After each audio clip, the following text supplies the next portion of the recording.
what a pleasure it is to be here in Melbourne with Matt Stone and Trey Parker.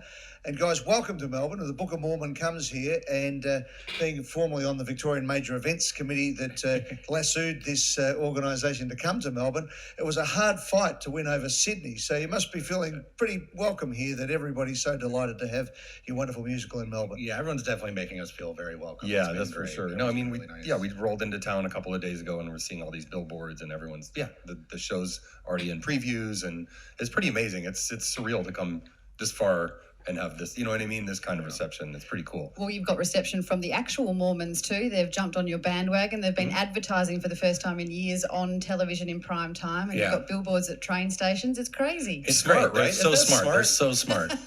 They did that in the beginning, you know, and in America they did the same thing where they actually bought ads in the playbill, you know, the thing that's in your on your seat when you come to in the original Broadway production. They bought ads in that. But it's so great too because it's their MO. They're just so nice. They just get you with niceness, you know. And they take out ads that's just like, hey, you've seen the show, now read the book, you know. And it's just like it's not at all, you know. And we knew that because we're from Colorado, which is right next to Utah, and so we grew up around a bunch of Mormons. We grew up learning about Mormons, so we knew that culture. So when we went to New York and a lot of people were like, oh man, what are they going to do? We're like, they're going to be really nice and they're going to like take ads out and stuff. I've had the pleasure of being able to see the Book of Mormon on a couple of occasions in New York City, and it is wonderful. It is a great, I mean, I must admit, I went in expecting to be, you know, let's see what comes from this, and sat back and just laughed my head off all the way through. In much the same way as I did as a young, good Catholic boy going to see Life of Brian for the first time. Yeah, sure. And you think, okay, and you walk out and you question so many things. And so too, I think people will realise when they come to see Book of Mormon that it's not about abusing religions. It's about shining a light in a very comedic way on it. And you walk away and you make your own conclusions from that. Is that sort of where you're heading with this whole process? We wrote it with Bobby Lopez, and when we met him, we kind of bonded over this like fascination about Mormons, and we talked about doing a musical about Mormons. And immediately one of the first things, how we knew it would work with Bobby, was we all said, let's do a musical that like kind of celebrates Mormons. You know, we have fun with the whole thing, but like we don't want to bash Mormons. And that's when we knew, when we met Bobby, that like, oh, we could make this, we could have it all. Yeah. You know, you could make a musical which has to be positive, and you have to walk out of a theater feeling good. Like, you know, musicals can be negative. Yeah. You know, it has to have, that's the whole construct of it. And so, yeah, that was always our intention, was to do something sort of positive about Mormons. And at some stage when you're going through that process, I mean, some of the songs that are in there get people's attention with some of the language. And I mean, I find them hilarious. Other people have been offended.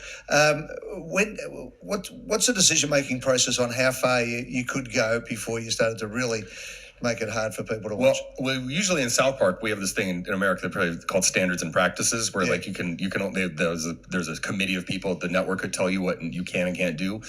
I mean, as far as we found out, like if you're doing it on stage, like you can just do whatever is legal. I mean, if it's like legal, you one of the can last do it. entertainment things where there's no ratings of any, you know, even us making video games, there's ratings, you know, movie, there's ratings. It's just like, this was one of the last things. It's like, oh, we can just do whatever we want, you know, and so because it's in the room. Yeah, you get away with a lot more, even though seemingly there's no taboo on South Park. Yeah, no, I mean, it has to work. I mean, people either respond to it or they don't. Yeah. But part of the rush of it was doing this material on a Broadway stage. And I suppose the thing is, if you come to the theatre, you generally know what you're coming to see in some way, shape or form. You pay your money, you come in.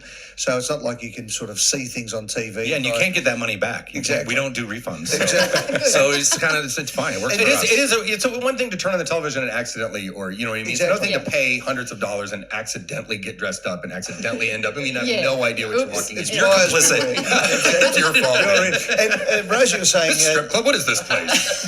Yeah, what is this? I didn't know about this. My friend Beck is doing merch for you guys here at the Princess Theatre, and she said that she's noticed there's been 2 walkouts, and she was thinking, how the hell do you not at least do some sort of research? But she was quite impressed that there's only a couple, because it is quite rival. Yeah, we only saw one, our whole month of previews in New York, where there was one walkout, you know, and again, you know, it's like you're not getting your money back, so there's no reason to walk out. So might as well see it through. Might as well sit through and see if it gets any better. Another friend of mine, Liz, sent me this message last night saying, I've seen big productions like King Kong, Singing in the Rain here in Melbourne, but this hands down is the most all-singing, dancing show without big effects, and I effing loved it. It's joyous, potty mouth fun with a message. Yeah. great. Well, and that's again, that's. I think if we had made a 2-hour cynical thing of just bashing Mormons, it would. No one wants to sit and watch. No matter what you think of Mormons, you don't want to sit there and watch something get bashed for 2 hours and just be cynical and unhappy. And you it know, is like we it is a traditional musical in a lot of ways. I mean, and we don't rely on big effects or big snazzy special effects or anything. It is just a traditional. There is a point where the lights go off and come back on. Yeah. We have little things, little cheapy things. Well, I've got to confess, I thought it was the funniest program of any type that I've seen as a musical. It was just hilarious and it was wonderful. It was uplifting in every way, shape and form. Can I ask you guys, I must admit, I chuckled again to myself in New York recently when I saw that there was a South Park window in the Barney's Christmas window. I mean, it's how crazy is that, right? You must start laughing at these things. And here you are in Melbourne, Australia, talking about this. Suddenly, South Park, which everybody wanted to have pulled off air and was terrible, going to ruin all the moral fibre of our young people. And now it's the Barney's Christmas window. I know. It's just they'll invite you right into the party eventually. Now we're those guys. Yeah, we're those guys. Hey, guys, tell us about the Australian production. It's great. I mean, we actually went by last night. We had some time. We went by, watched part of the show last night, and that is one of the things about live theater that, like, when you go see live theater and it's not good, it can be pretty painful. Yeah. But when it's good, it's like better than anything, and it can be better than watching a movie, or it can be better than watching anything. But it really does depend on the people up on stage and what they're doing with it. And we saw the performers here last night, and they were phenomenal.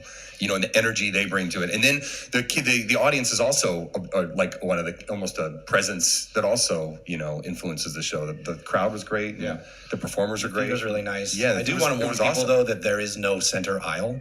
So I noticed that. So if you're in the center seats, really go to the bathroom before the show starts. You're in the middle. Hey, guys, what's next? I mean, is Donald Trump just riding?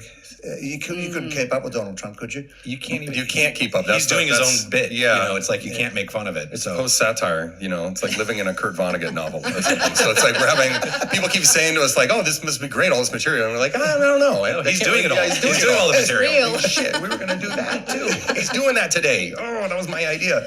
Can you believe what's happened in the last couple of months in America? No, it's crazy. No, and we won't believe what will happen in the next few months coming from now either. Where do you think it's going? We really don't know. I mean, we were as shell shocked as anyone. It was just like this. It was just everyone was like, "Oh, just wait for the guy to self implode. He's gonna go away." And he just keeps on trucking. Yeah. So we have faith in America, I guess. Yeah. Bottom line, but we're having a bit of a wobble. Right? Yeah. Trying not to scream. 20 years of South Park. Are you finding it more difficult now to get away with stuff than you did back then? Because we find with our work in radio, it's just the Twitter atmosphere now is everyone has the moral police. I think is just coming down on everyone. Permanently outraged. Yeah. We did season 19 was really a lot about that, and season 22, 20 also. But it is interesting, and it's interesting, and it also, I think that we've talked about it in the show a lot, and it makes us feel old in a way, not in a totally bad way, but just to have been in comedy long enough to see these waves of political correctness, and then a blowback against that, and then again, and it's just really interesting because we're also like we're to do comedy for as long as we have. Like someday you won't be funny. I mean, comedy's not an old guy thing to do. You know what I mean? It's a young person's game, and so it is. It's. I don't know. I find it really interesting. But yeah, we felt that kind of. But it's also we just sort of have a brand, and I think that's part of why we're grandfathered. They sort of put South Park stamp on the Book of Mormon for that same reason we were talking. Like you know what you're in for. Yeah. So it's weird for us because we'll see something that's like, oh man, these people are getting in trouble for saying this, and we're like, wow, we said that like 2 weeks ago. Yeah. But it's just we have for someone to go, I was really offended by what I saw in South Park last night. Just sounds stupid already. It's so outrageous. It's quite funny, isn't it, at the moment where you guys have outraged people, but with a sense of humour and a gentleness along the way, if you can be gentle in outraging people, but with a message to it. Yet in American politics at the moment, we've got people who are so aggressively, and the hatred is on the table with no sense of humour, who are bagging on things that you guys have done, and that type of. It's just people who don't know how to be funny. It's like leave it to the professionals, but like we're supposed let us do the jokes. Don't bring the jokes out into the real world. Politics.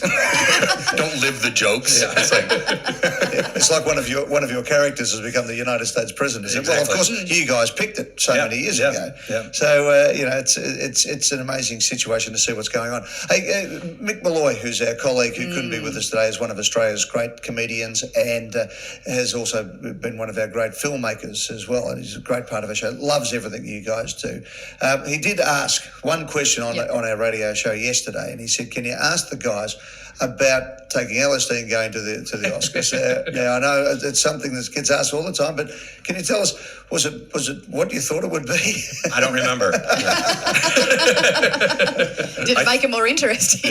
yeah, it was surreal. It was trippy. It just seemed like the thing to do at the time. I don't know why. Looking back, it's like, in one way, I'm just so proud that we did that. It was just such an FU to it was just to the whole culture of like, it was more about the line. It was more about the wearing the dresses. It was about that, you know? Yeah. I don't know. We just decided to do it. And I just remember getting out of the car, and there's that moment where you're like, we can just not get out of this car. And is Hollywood going even further? I mean, every day we see another award ceremony. It just seems to be going out of control. Yeah, it is. It's ridiculous. But, and that was the thing. We were kind of so known to be anti-Hollywood in the show. So that's what South Park was kind of all about.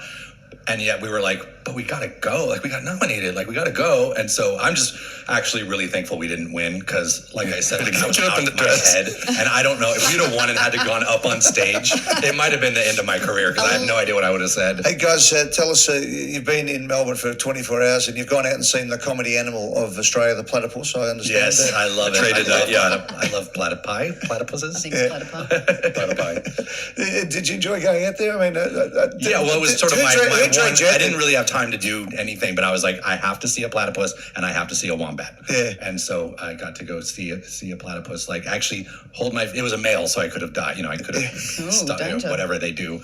But he put his little bill on my hand, and it was pretty cute. Yeah. Well, we think it's funny because you guys have been out to Hillsville Sanctuary, and every visiting American goes out there. Have you ever been? Don't even know where it is. Yeah, I know. There you go. It's a great place, though. Hey, guys, thank you very much for being with us this morning. We really appreciate it. This show is something that I recommend to anybody to go and have a laugh. If you've got any sort of sense of humour, you'll love it.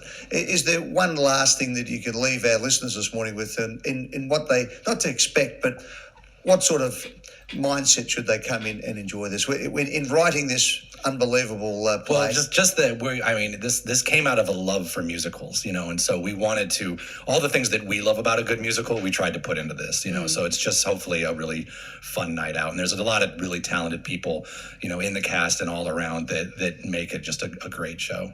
Great stuff. Guys, we really appreciate you being on Triple M's Hot Breakfast. Thank you. Enjoy your stay in very Melbourne. much. Thank you.